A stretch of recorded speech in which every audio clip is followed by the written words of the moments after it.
بسم اللہ الرحمن الرحیم۔ السلام علیکم ناظرین، ریڈ زون سے میں ہوں علی رضا الوی اور میرے ساتھ موجود ہیں جناب مظہر برلاس۔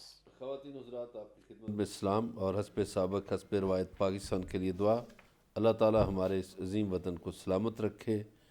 اس وطن سے ہماری ساری خوشیاں وابستہ ہیں، اس وطن سے ہماری سلامتی وابستہ ہے، اور دعا ہم اسی لیے کرتے ہیں کہ اللہ تعالی ہمارے اس عظیم وطن کو اتنا شاندار بنائے کہ یہاں ہر آنگن میں خوشحالی ہو۔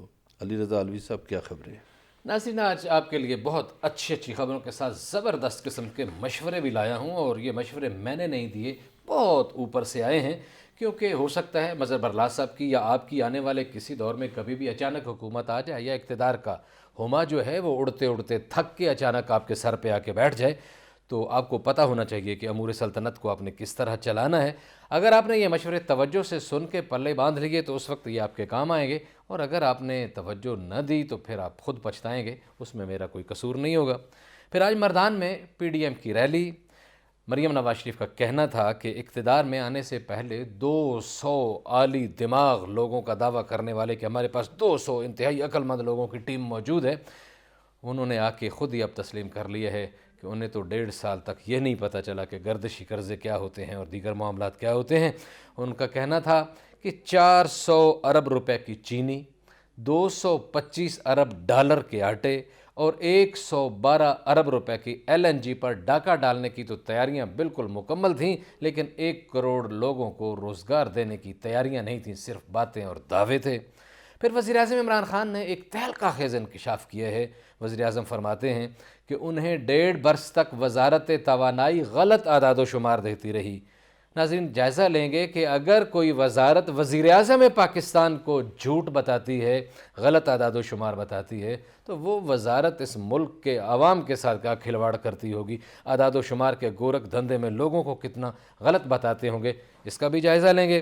پھر آپ کو یہ بھی پتہ ہے کہ پاکستان کے خلاف جھوٹ بولنے کی 500 سے زیادہ پراپیگنڈا مشینیں پکڑی گئی ہیں بھارت کی، جو پاکستان کے خلاف عرضہ سرائی کرتے ہیں، جھوٹ بولتے ہیں، لیکن ان کی ایک پروپیگنڈا مشین جو ہے ریپبلک ٹی وی کو برطانیہ نے 20,000 یورو کا جرمانہ کیا ہے، کیونکہ اس ٹی وی چینل نے پاکستان اور پاکستانی عوام کے خلاف کچھ ضرورت سے زیادہ قسم کی بدتمیزی اور دریدہ دہنی کی تھی، اس لیے اس پہ جرمانہ کیا گیا اور وارننگ کی گئی ہے کہ ذرا سنبھل کے بولیے گا۔ لیکن مظہر برلاس صاحب، مجھے آپ کی طرف بڑھنا ہے اور بات شروع کرنی ہے اچھی خبروں کی طرف، اچھے مشورے کی طرف، کہ کچھ جو نئے مشورے آئے ہیں، اگر آپ کہیں تو پہلے میں آپ کو مشورہ سنا دوں، پھر اس پہ آپ کو بات کرنے کی آسانی ہوگی اور ناظرین کو بھی ذرا سمجھ آ جائے گی کہ یہ مشورہ کیا ہے۔ جی، وزیر اعظم عمران خان نے مشورہ دیا ہے کہ اقتدار میں جن لوگوں نے آنا ہو، اگر کسی کو یہ توقع ہو کہ یہ اقتدار میں آ جائیں گے تو پھر ان کی تربیت ہونی چاہیے، ٹریننگ ہونی چاہیے۔ ان کے لیے شاید لفظ تو انہوں نے استعمال نہیں کیا، لیکن ترجمہ یہی بنتا ہے، سلیس اس کی تفسیر یہی ہوتی ہے کہ اکیڈمی ہونی چاہیے کہ جہاں ان کو سکھایا جائے کہ حکومت کیسے کرنی ہے۔ وزیر اعظم عمران خان کیا کہتے ہیں، سنائیے۔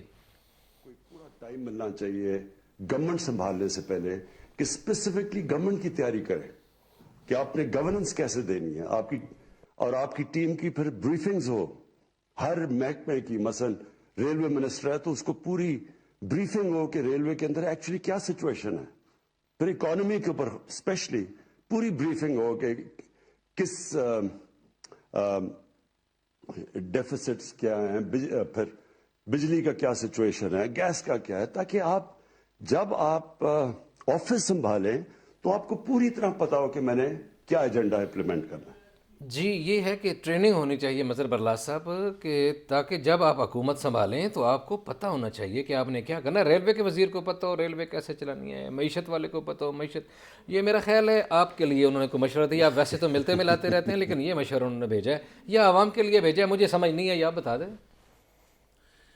اچھا، اس پہ ایک تو مجھے ہنسی یہ آ رہی ہے کہ جو واویلا اپوزیشن کرتی تھی کہ یہ نااہل ہیں، نکمے ہیں، اور یہ حکومت جو ہے نااہل ہے، اس پہ وزیر اعظم صاحب نے آج خود ہی مہر لگا دی ہے، مہر تصدیق ثبت کر دی ہے۔ ضبط کر دی ہے۔ تو اس کو آپ ایک بڑی سیاسی غلطی بھی کہہ سکتے ہیں کہ جو بات اپوزیشن کہتی رہی اس کو آپ نے خود ہی کہا کہ ہاں جی یہ سچ ہے، اور ہمیں جو ریلوے کا وزیر ہے اس کی بھی ٹریننگ ہونی چاہیے، جو فلاں جس کا بھی شک ہو کہ حکومت میں آنا ہے تو ان کو بریفنگ دی جانی چاہیے۔ اب گزارش یہ ہے کہ کیا تعلیم بالغاں کے اسکول بنا دیے جائیں، نمبر ایک، اور کیا کوئی ٹریننگ انسٹیٹیوٹ بنا دیے جائیں کہ یہ بے روزگار ہیں، ان کو روزگار چاہیے۔ اچھا، اس میں علی رضا علوی صاحب ہمارے ہاں 2 جماعتیں کام کرتی رہی ہیں جی ان ایشوز پر۔ صحیح۔ ایک تو پاکستان پیپلز پارٹی اس پہ کام کرتی رہی ہے، انہوں نے تیاری کے لیے جیسے فارن لزان کمیٹی بنائی ہوئی تھی، انفارمیشن کی کمیٹی بنائی ہوئی تھی، جیسے داخلہ کی کمیٹی، تو محترمہ بے نظیر بھٹو جو تھیں وہ شیڈو کیبنٹ پہ بڑا یقین رکھتی تھیں۔ صحیح ہے۔ دوسرا، ہمارے ہاں جماعت اسلامی اقتدار میں تو اس طرح نہیں آئی کبھی، لیکن وہ اس طرح کی تقسیم ضرور کر کے رکھتے ہیں کہ ایک اقتصادیات کی ٹیم بنا کے رکھتے ہیں، ایک فارن افیئرز کے لیے۔ باقی جماعتوں میں یہ سلسلہ نہیں ہے۔ اب تھوڑا سا اس کا انٹرنیشنل موازنہ کر لیں، دنیا کے کئی ملکوں میں جی مدر آف ڈیموکریسی جو کہا جاتا ہے برطانیہ کو، تو برطانیہ میں ہر جماعت شیڈو کیبنٹ بنا کے رکھتی ہے۔ ایسا ہی۔ اچھا، امریکہ جو ہے، امریکہ کا چونکہ طرز سیاست ذرا مختلف ہے، لیکن وہاں بہت سے تھنک ٹینک ایسے ہیں جہاں یہ لوگ کام کر رہے ہوتے ہیں، اور جس کے وہ ایکسپرٹ ہوتے ہیں وہ اٹھا لیتے ہیں۔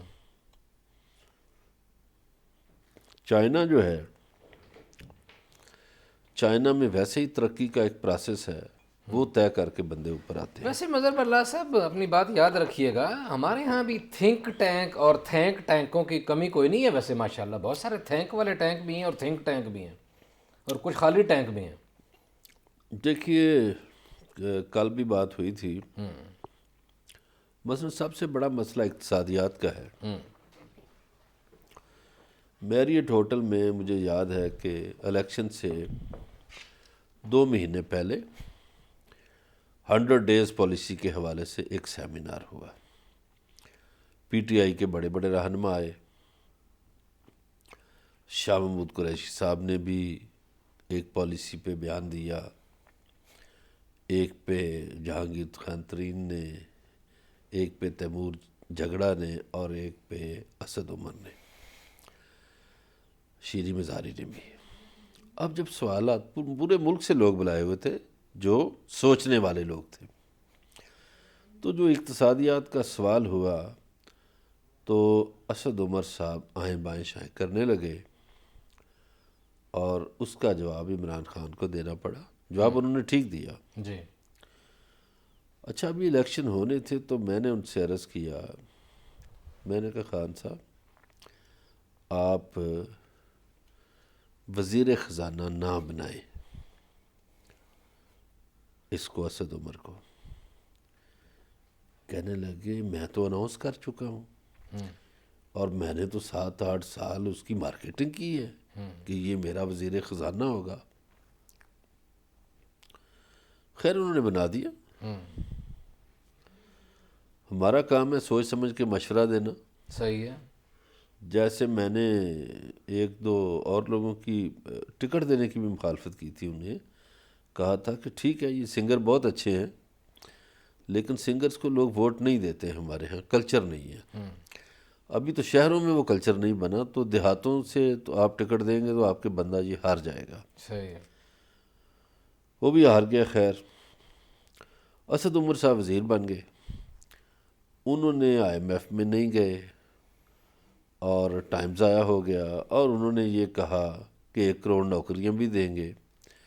اب وزیر اعظم صاحب کو اندازہ ہو رہا ہے جب کھلواڑ ہو گیا اقتصادیات کے ساتھ تو پھر ڈاکٹر حفیظ شیخ کو بلایا گیا آپریشن کے لیے۔ صحیح۔ حفیظ شیخ صاحب پروفیشنل آدمی ہیں، وہ سمجھتے ہیں اپنا کام۔ مظفر اللہ سے میں آپ سے کچھ پوچھنا چاہتا ہوں، اگر اب یہ بات آپ کی کمپلیٹ ہو گئی ہے تو ایک آدھ جملہ صرف کہنے دیجیے۔ بولیے، ارشاد کریے۔ اب وزیر اعظم صاحب نے 1.5-2 ہفتے پہلے یہ کہا کہ وہ جو پہلے 10 ماہ ضائع ہو گئے نا، وہ بڑا نقصان ہوا، ہمیں پہلے دن IMF کے پاس چلے جانا چاہیے تھا۔ تو میرا یہ کہنے کا مقصد ہے کہ جب آپ کو یہ پتہ ہی نہیں کہ کس وقت کہاں جانا ہے، آپ کی گورنمنٹ آ رہی تھی اور پھر گورنمنٹ فارم کرنے میں آپ کو پتہ تھا آپ کی گورنمنٹ پتہ چل جاتا ہے، اور آپ کو الیکشن اور حلف کے درمیان بھی 1 مہینہ ملا، تو آپ کو 1 مہینے میں تیاری کروانی چاہیے تھی بندوں کو، نہیں لیکن یہ جو اور آپ تبدیلی کے جھنڈے پر آئے تھے، ایسا ہی ہے، کچھ نیا لانے لے تو آپ تبدیل تو وہی کرے گا نا جس کو سمجھ ہوگی۔ آج آپ 2.5 سال بعد کہہ رہے ہیں کہ ہمیں 1.5 سال سمجھ نہیں آ سکی، منسٹریاں جھوٹ بولتی رہیں۔ جن لوگوں نے جھوٹ بولا ہے کہ آپ نے ان کو سزا دی ہے؟ جن لوگوں نے آپ کی ایک وزیر پر، فردوس عاشق اعوان پر الزام لگایا تھا کرپشن کا، تو کیا وہ 2 لوگ جو ہیں وہ نکال دیے گئے پرائم منسٹر ہاؤس سے؟ نہیں۔ تو جب آپ ایسے لوگوں کو بھی ساتھ رکھیں گے، لوگوں کا جھوٹ بھی قبول کریں گے اور جھوٹے کو سزا بھی نہیں دیں گے، تو تبدیلی کہاں سے آ جائے گی، کیسے آ جائے گی؟ یہ بات درست ہے۔ جی ہاں، ایسا ہی ہے جی، تبدیلی پھر کیسے آ جائے گی؟ لیکن کہا یہ جا رہا تھا بڑے لائق فائق لوگ تیار کر لیے گئے ہیں، 22 سال کی 20 سال کی سٹرگل ہے، 200 سے زیادہ عقل مند لوگ جو ہیں وہ وزیر اعظم کے ارد گرد ہیں، اور یہی تانا دیا مریم نے، آج مریم نواز نے ان کو اس بات کا کہ جناب وہ لوگ کدھر گئے، وہ جو آپ کے 200 سیانے تھے، اور آج آپ کہہ رہے ہیں میرے پاس بندہ کوئی نہیں تھا، مجھے سمجھ ہی نہیں آئی، مجھے معاملات کا نہیں پتہ، حتیٰ کہ آپ یہ تک کہہ رہے ہیں کہ ہمیں یہ بھی نہیں پتہ تھا گردشی قرضے کس بلا کا نام ہے۔ تو یہ عجیب و غریب صورتحال ہے نا جی۔ علی رضا علوی صاحب، میں نے شروع میں یہ بات کی کہ جو بات اپوزیشن کہتی تھی وہ سچ نکلی، خود مان لیا۔ آج تو مریم تو سچی ہے نا، آج جو انہوں نے بات کی بھی، آپ کی ٹیم کدھر ہے؟ صحیح ہے میں ایک واقعہ آپ کو سناؤں۔ جی۔ کل کی بات ہے، ایک صاحب مجھے ملنے آئے،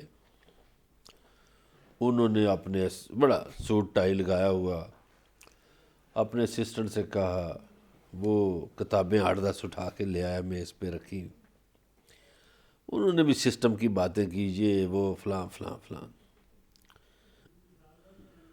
اور چائنا کی بھی بڑی مثالیں دی۔ تو وہ بولتے جا رہے تھے، میں نے انہیں 2 باتیں کی۔ میں نے کہا حضور، ایک تو آپ بول بہت رہے ہیں،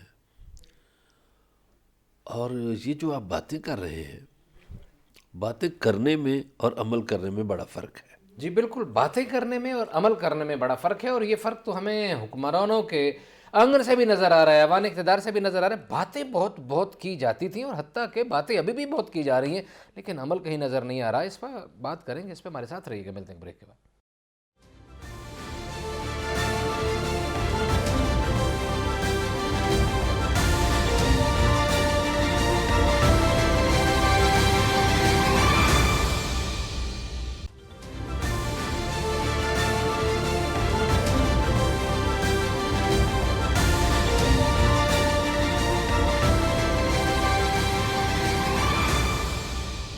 ویلکم بیک ناظرین۔ بریک پہ جانے سے پہلے بات ہو رہی تھی کہ امور سلطنت کو چلانے کے لیے کس طرح کی ٹریننگ اور کس طرح کی تربیت درکار ہوتی ہے، اور تربیت کا فقدان ہو تو پھر پوری قوم بھگتتی ہے۔ اور آج مریم نے بھی اس پہ پھپتی کسی اور کہا جناب 200 بندوں کی ٹیم کا دعویٰ کرتے تھے، وہ کدھر ہے؟ ابھی آپ تو کہتے ہیں ہمیں گردشی قرضوں کا نہیں پتہ۔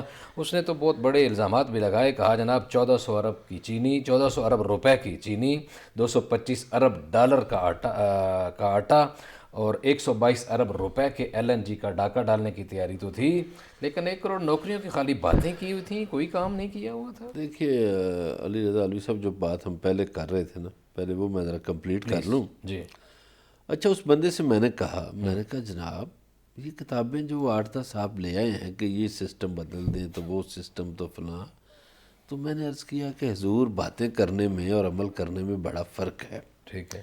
بعض لوگ بڑے دعوے کرتے ہیں. پھر اس کو میں نے ایک طریقے سے بات سمجھائی.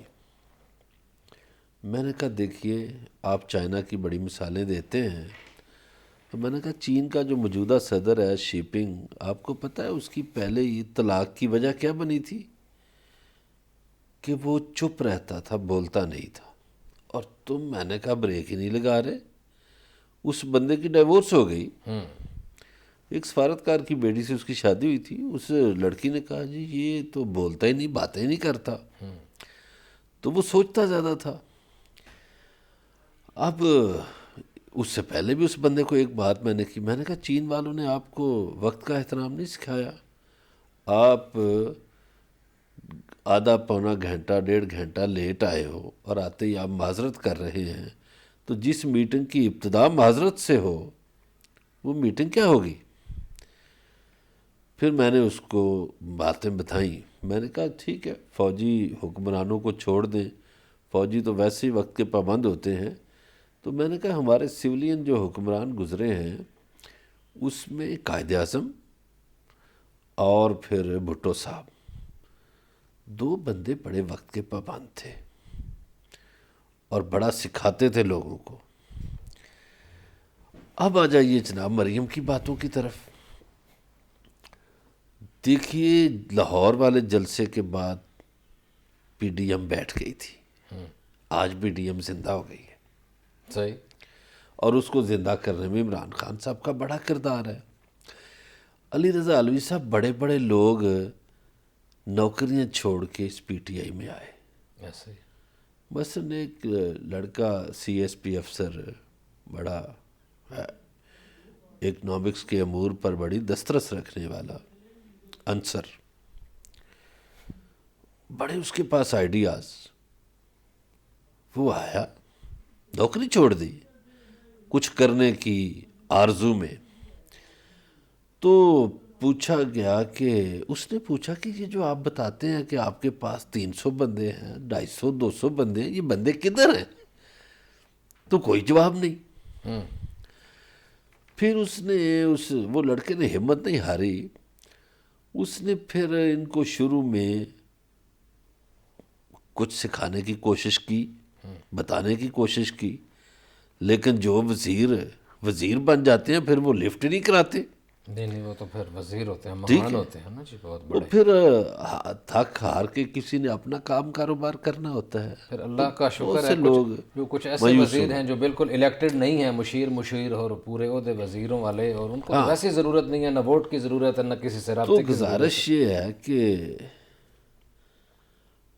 انصر جیسے بہت سے لوگ ایک آس اور امید کے ساتھ عمران خان کے ساتھ چلے تھے، لیکن بڑی بدقسمتی ہے کہ آج عمران خان صاحب یہ کہہ رہے ہیں کہ تعلیم بالغاں دا سکول کھول لو. اور ساتھ وہ یہ بھی کہہ رہے ہیں، انہوں نے اسی حوالے سے کچھ اور بھی گفتگو کی ہے اسی جگہ پہ، وہ بھی آپ کو سناتے ہیں پھر. اور اس میں ایک انکشاف کیا، اور میرے لیے تو بڑا یہ حیران کن انکشاف ہے کہ اس ملک میں اگر سرکاری اعداد و شمار میں یا سرکاری معاملات میں یا سرکاری بریفنگز میں غلط بات کی جائے تو اس کے اوپر تو بڑا پرچہ سخت قسم کا ہو جاتا ہے. لیکن وزیر اعظم کو وزارت توانائی جھوٹ بولتی رہی ہے، اور اگر وزارت توانائی وزیر اعظم سے جھوٹ بولتی رہی ہے تو ماشاءاللہ ہمارے ساتھ کتنا سچ بولتی ہوگی. ذرا سنیے وزیر اعظم کی زبانی کیا کہتے ہیں.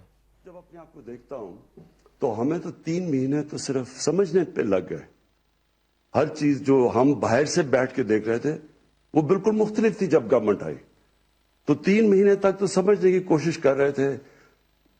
اور پھر یہ بھی میں آپ کو بتا دوں کہ کئی فگرز تو، اور خاص طور پہ پاور سیکٹر کی، یعنی 1.5 سال تک ہمیں ایکچوئل فگرز کا ہی نہیں پتا چل رہا تھا. وہی منسٹری سے کبھی کوئی فگر آ جاتی تھی، ہم سمجھتے تھے بڑا اچھا کر رہے ہیں، پھر پتہ چلتا تھا کوئی اور فگر آ گئی ہے اور ہم اتنا اچھا نہیں کر رہے. تو ایک تو میں اپنی اسیسمنٹ دے رہا ہوں کہ کبھی بھی گورنمنٹ کو، ایک نئی گورنمنٹ آتی ہے اس کو کبھی بھی اس طرح پاور میں نہیں آنا چاہیے، اس کی پوری تیاری ہونی چاہیے. جی ایک تو کبھی کوئی فگر دے دیتے تھے، ہم سمجھتے تھے بڑا اچھا کام کر رہے ہیں، پھر کوئی اور فگر آ جاتے تھے، پتہ چلتا تھا ہم اچھا کام نہیں کر رہے ہیں.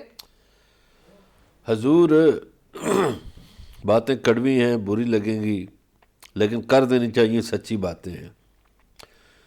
حکمران کوئی بھی نیا آئے اس کے پاس 15 سے 20 دن ہوتے ہیں سمت کے تعین کے لیے، فیصلے کرنے کے لیے۔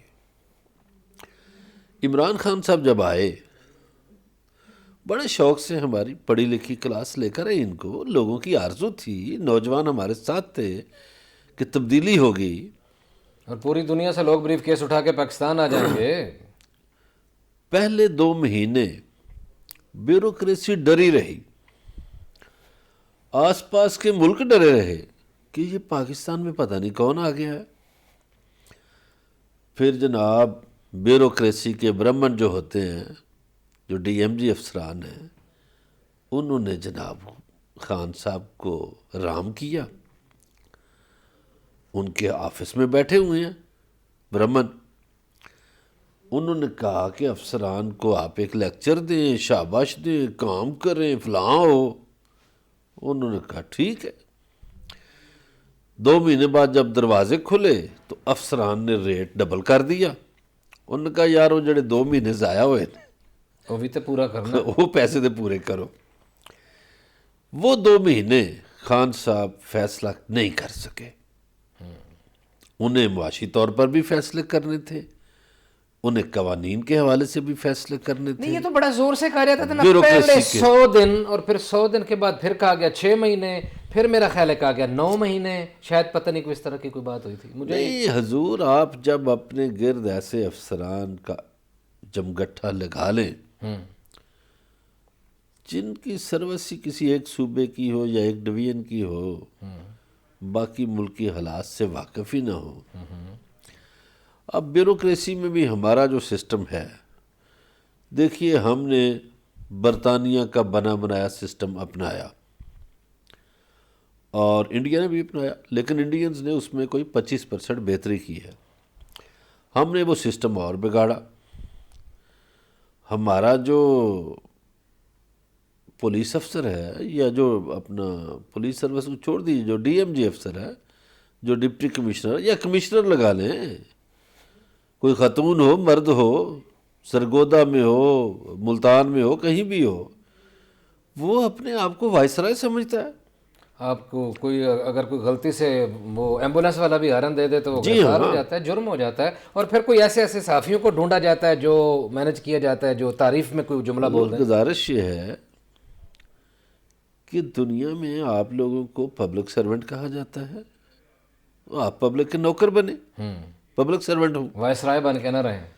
عمران خان صاحب مثالیں تو دیتے تھے 60 کی بیوروکریسی کی، جس میں قدرت اللہ شہاب تھے، جس میں مصطفیٰ زیدی تھے، تو یہ جو نورے آ گئے یہ کدھر سے لے آئے؟ اور عمران خان نے کس کس کو، پرانے لوگوں کو جو لوٹ مار میں بھی شریک تھے ان کو لا کے وزیر اعظم ہاؤس میں بھی بٹھا دیا اور اپنی اہم ترین بیوروکریسی میں دیکھیے امپورٹڈ قسم کی بہت اعلیٰ قسم کی اگر لانڈری کی مشینیں موجود ہوں تو وہاں دھلائی صفائی اور باقی بڑے اچھے قسم کے پاؤڈر استعمال کرنے کے بعد ان کی نجاستوں کو، غلاظتوں کو، کرپشن کو، ہر چیز کو پاک صاف تو کیا جا سکتا ہے، اور پاک صاف کرنے کے بعد اگر کوئی کہیں پہنچ گئے تو آپ کو اور مجھے مظہر برلاس اور علی رضا الوی کا کیا بات چیت کا سلسلہ جاری ہے۔ ہمارے ساتھ رہیے گا، ملتے ہیں بریک کے بعد۔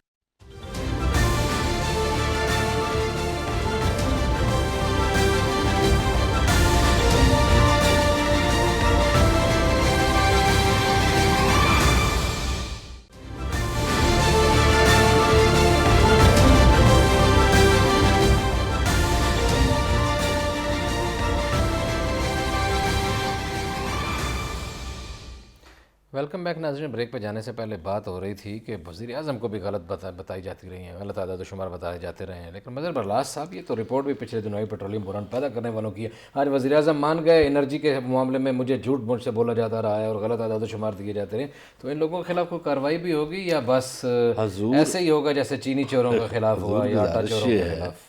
علی رضا الوی صاحب، گزارش یہ ہے کہ جو ان سیکٹرز میں وزیر اعظم کے ایڈوائزر ہیں اور مشیر ہیں اور جو وزیر صاحب ہیں وہ تو وزیر اعظم کے بڑے چہیتے ہیں، اور وزیر اعظم کو آج ایک قوم پہ احسان کرنا چاہیے تھا، انہیں بتانا چاہیے تھا کہ کون لوگ آپ سے جھوٹ بولتے رہے ہیں، اس کا مطلب ہے آپ کے ساتھ کوئی بھی جھوٹ بول سکتا ہے، کچھ بھی کر سکتا ہے. مثلا ایک مجھے اور کام کا پتہ ہے، انہوں نے ایک پی ایم پورٹل نکالی تھی کہ جس کسی کو شکایت ہو وہ اس پہ درج کرے، فلانا کرے. ایک محکمہ ریڈیو پاکستان، وہاں جو بندہ لگا ہوا ہے، پتہ نہیں مسٹر اعجاز ہے اس کا نام یا کیا ہے، وہ خود اس کا شکار ہے. یعنی وہ خود جعلی ڈگری پہ ہے یا جعل سازی پہ ہے. تو وہ جتنی شکایات آتی تھی وہ کہتا تھا سب ٹھیک ہے، سب اوکے. تو اس طرح تو کام نہیں ہوتے. فارمیلٹی کے سٹائل میں وہ کر دیتے ہیں، وہ ٹائپ کر کے جواب نہیں دیا جی، وہ دیکھیں ایکشن ہو گیا ہے، تعداد آ گئی، اتنا الوی ایکشن ہو گیا. صاحب پی ایم پورٹل پہ اگر عمل درآمد ہوتا تو کیا شہروں میں یہ ہوتا؟ کیا مہنگائی اس طرح ہوتی؟ ایک جگہ ایک چیز کا ریٹ اور ہے، دوسری جگہ اور ہے. اور کس طرح انرجی کے بحران میں مافیاز نے پیسے کمائے، اور کس طرح لوگوں کے پاس بل جو ہیں اتنے زیادہ آئے. نہیں تو میں پوچھنا یہ چاہتا ہوں، یہ اسد حیاء الدین جو ہے پیٹرولیم والا، اور وہ جو ڈنگر ڈاکٹر ہے ڈی جی آئل وغیرہ، وہ عمران نبڑو، ندیم بابر، عمر ایوب، اور ایک مسعود نبی بھی ہے جو بیک وقت پرائیویٹ کمپنیوں کا بھی بادشاہ ہے اور سرکاری کا بھی ہے. تو ان کے خلاف کچھ ہوگا یا سر بس جی پرانے خرچے پہ کام یہ چلتا رہے؟ وزیروں مشیروں کی بھی کمپنیاں ہیں. جی جی. یہاں تو دیکھیے آپ ریاست مدینہ کا نام لیتے ہیں، نام لینے میں اور کام میں بڑا فرق ہے نا. ریاست مدینہ میں تو خلیفہ وقت کی دکان بند کروائی گئی، وہ یہاں کمپنیوں والے اسی محکمے کے انچارج بن کے بیٹھے ہوتے ہیں. پہلے بتاتے ہیں مال کمانا کیسے ہے، پھر بتاتے ہیں چھپانا کیسے ہے، پھر بتاتے ہیں ٹیکس کیسے بچانا ہے، اور پھر ایک کمپنی نے 85 ارب کا ٹیکہ لگایا ہے قوم کو. 80 ارب روپے کا. جی ہاں، پیٹرولیم کمپنی ہے. جی جی، ماشاءاللہ ماشاءاللہ. اور صرف 250 ارب روپے کا ٹیکہ لگتا ہے سالانہ تفتان سے جو آتا ہے سمگل پیٹرول، ٹیکس کا 250 ارب کا سالانہ. تو بابا ٹیکے ٹیکے ہیں نا. آپ کا یہ تھوڑا سا ایریا جو بل دیتا ہے بجلی کے، آپ کے بہت سے ایریاز ہیں جو بجلی کا بل ہی نہیں دیتے. وہ کراچی میں ابھی تو پتہ نہیں کیا صورتحال ہو، چند سال پہلے یہ صورتحال تھی. انہوں نے کہا جی ہم 200 روپیہ دیتے ہیں، پورا محلہ 200. میں نے کہا کیوں بجلی؟ انہوں نے کہا جی وہ ایم کے ایم کا لڑکا آتا ہے، وہ 200 روپیہ لے لیتا ہے، ہر گھر سے 200 روپیہ لیتا ہے، بعد جتنی مرضی ہم بجلی چلائیں. مظہر اللہ صاحب، ہم ایسے باتیں کرتے رہیں گے، دل دکھتے رہیں گے، اپنا بھی دکھاتے رہیں گے، ناظرین کا بھی دکھاتے رہیں گے. یہ کوئی اچھی خبر آئے گی کسی کو پکڑا بھی جائے گا؟ نہ چینی والوں کو پکڑا، نہ آٹے والوں کو پکڑا، نہ پیٹرول والوں کو پکڑیں گے، بس باتیں ہی ہوتی رہیں گی. اچھی خبر تو یہ ہے کہ ہمارے ہاں چور پارٹیاں بدل لیتے ہیں، اقتدار میں یہی رہتے ہیں. جب تک پاکستان میں یہ 1% طبقہ جو اقتدار میں ہے، یہ جمہوریت کی نفی ہے. چونکہ جمہوریت اکثریت کی حکمرانی کا نام ہے. عوام تو بیچارے غلام بنے ہوئے ہیں جو 99% ہے. جب تک یہ طبقہ جو 1% ہے یہ غلام نہیں بنتا، اس وقت تک بہتری نہیں آ سکتی. یعنی چور پارٹیاں بدل کے پھر وہ ڈرائی کلین ہو کے پھر ادھر چلے جاتے ہیں، ادھر چلے جاتے ہیں. اس پارٹی میں کبھی اس پارٹی میں، وہ میرے مامے دا پتر تھے، وہ میری پھوپھی دا منڈا تھے، وہ میری ماسی دا پتر. یہ سارے یہ جتنے حکمران طبقے میں وزیر مشیر ہیں، میں آپ کو کسی دن آپ پروگرام میں ایک سیگمنٹ اس طرح کا رکھنا، میں ثابت کر دوں گا کہ یہ سارے آپس میں رشتہ دار ہیں. پاکستان میں ایک ہی خاندان حکومت کر رہا ہے. لیکن پھر ڈرائی کلین کون کرتا ہے ان کو؟ ڈرائی کلیننگ کی کوئی فیکٹری، کوئی مشین جو ہے تبدیل کرنے والی ہے، دھوبی بدلنا پڑے گا، کیا کریں؟ انہی کے رشتہ دار بیٹھے ہوتے ہیں کسی نہ کسی جگہ، ہاں، کسی نہ کسی ادارے میں، کسی نہ کسی انصاف کے ادارے میں، صحیح، کسی نہ کسی اور ادارے میں وہی بیٹھے ہوتے ہیں. تو وہی موجیں کرا دیتے ہیں. چلیں جی ٹھیک ہے. لیکن ایک خبر اچھی بھی آئی ہے جناب، بھارت کو، آپ کو پتہ ہے بھارت کے پیچھے پکڑے گئے اتنے سارے ان کے مختلف ویب سائٹیں، مختلف اخبارات جو پاکستان کے خلاف دشمنی کر رہے ہیں، تو ایک کو جرمانہ ہو گیا برطانیہ میں پبلک. باقیوں کو بھی ہونا چاہیے جرمانہ. ہاں جی. انڈیا جو ہے بہت سے کام ایسے کرتا ہے. دیکھو پچھلے دنوں پاکستان نے ایک مقدمہ جیتا باسمتی کے حوالے سے. انڈیا والے کرتے کیا ہیں، چاول پاکستان کا دبئی جاتا ہے، سٹیمپ انڈیا کی لگا کے بیچ دیتے ہیں. وہ یہ وارداتیہ ہے یہ ملک جو انڈیا ہے نا، یہ بنگلہ دیش والوں کے ساتھ بھی واردات کرتا ہے، نیپال والوں کے ساتھ بھی واردات کرتا ہے. ہمارے ساتھ تو یہ کہ ہمارا فروٹ ہمارا چاول اس پہ اپنی سٹیمپ لگانا. اور اب انہوں نے یہ جو آئی ٹی میں ہائیبرڈ وار میں جو کام کیے ہیں اس سے تو یورپین کے کان جو ہیں کھڑے ہو گئے. انہوں نے کہا یار یہ ملک کیا کر رہا ہے, اتنا جھوٹ پھیلا رہا ہے. تو اس کے باقی جھوٹ جو ہیں وہ بھی سامنے آنے چاہیے, صحیح ہے. اس کا بھی کوئی سدباب ہونا چاہیے. ہاں ہاں ہاں صحیح ہے. اچھا ٹھیک ہے یہ نہیں, سب سے بڑا تو مودی جھوٹا ہے. ہاں جی. ابھی دیکھو کس طرح کسانوں کو رگڑا لگا رہا ہے اپنے چند بزنس مینوں کو درست کرنے کے لیے. امبانی کے باپ کا انڈیا, اتنے کسان ہیں لوگوں کے لیے اناج پیدا کرتے ہیں. خاص طور پر جو پنجاب ہے اس میں سکھ برادری جو ہے اتنا اناج پیدا کرتی ہے کہ پورا انڈیا کو پالتی ہے, پورے انڈیا کو. لیکن وہ ڈٹے ہوئے ہیں, ہمت نہیں، نہیں آ رہی, ڈٹے انہوں نے ہوئے ہیں. اتنے دنوں سے کھڑے ہیں. لیکن ابھی تک حضور جتنے بھی فیصلے ہوئے اس میں مودی نے ان بزنس مینوں کو رجانے کی کوشش کی ہے, امبانی وغیرہ کو, جنہوں نے مودی کے لیے میڈیا خریدا تھا. انڈین میڈیا بکاؤ ہے, بک چکا تھا کہ مودی کو ہی دکھانا ہے بس, اور خریدنے والا امبانی تھا. تو جس ملک کے فیصلے امبانی اور متل پتل کریں گے اس کے فیصلے کیسے اچھے ہو سکتے ہیں؟ جی ہاں جی. وہ انہوں نے تو کچھ جوگیوں کو رکھ لیا ہے, کچھ متل, کچھ پتل, کوئی اسٹیل, کوئی فولاد, پتہ نہیں کیا کیا رکھ لیا جی. اور وہ مودی ان کی بنیاد پہ چل رہے, اور پھر ارد گرد بڑھنے کی کوششیں کر رہا تھا, اور دشمنیاں پال رہا تھا, اور دشمنیاں بڑھا رہا تھا, اور وسعت پسندی کے خواب دیکھ رہا تھا. لیکن اندر سے ٹوٹ پھوٹ کا شکار ہے. کسان آ گئے ہیں میدان میں, دیکھیں کب تک یہ ان کو کس حد تک کا میاب ہوتا ہے ان کو روکنے میں. لیکن کبھی کوئی مسئلہ, کبھی کوئی مسئلہ. پچھلے دنوں وہ شہریت والا مسئلہ, پھر کشمیر والا مسئلہ. مودی کی پریشانی اسی طرح بڑھتی رہے گی. اور آپ سے کل ملاقات ہوگی. اپنا خیال رکھیے گا. اللہ نگہبان.